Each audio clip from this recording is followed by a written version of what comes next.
Salut Lipton. Rabat, ça finit c'est par un prénom. Voilà. Bonjour Rabat. Bonjour Monsieur Bercoq, bonjour Monsieur Lugan. Bonjour monsieur. En fait, moi, ma question elle est plus positionnée sur le Maghreb, en particulier l'Algérie. On entend souvent que l'Algérie avant 1830 n'existait pas. En fait, je voulais que vous m'éclairiez sur ce sujet. Oui, j'ai écrit un livre sur la question qui s'appelle Algérie, l'histoire à l'endroit. J'explique, vous voyez, le grand paradoxe, c'est qu'en Algérie, nous avons eu des principautés brillantes. Tlemcen, Bougie, brillantes principautés, mais qui n'ont pas débouché sur la constitution d'un État. Au Maroc, nous avons eu Fès et Marrakech qui ont débouché sur la constitution d'un empire. Alors pourquoi l'Algérie n'a-t-elle pas débouché sur la constitution d'un État?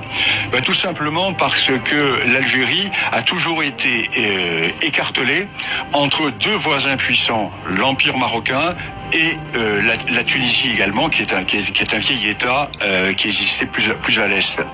Et l'Algérie est passée ensuite directement sous la colonisation turque au XVIe siècle, jusqu'en 1830, et après sous la colonisation française. Et c'est la France qui a créé l'Algérie.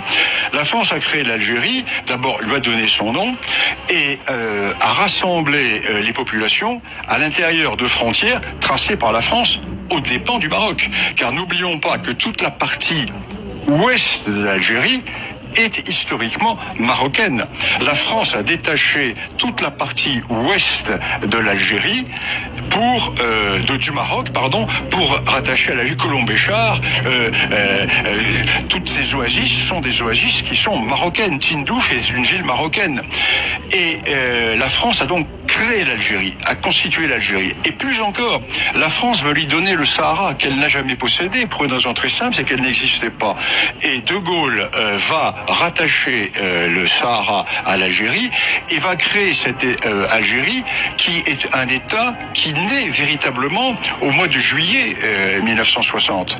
C'est le grand problème du Maroc et de l'Algérie, le grand problème de l'opposition entre ce vieil État marocain millénaire qui existe. Savez-vous que quand Hugues Capet est élu roi de France, Au 987. 987. Et quand Hugues Capet est élu roi de France, la monarchie marocaine existe depuis 2 siècles. Les Idrissides existent depuis le début du 8e siècle.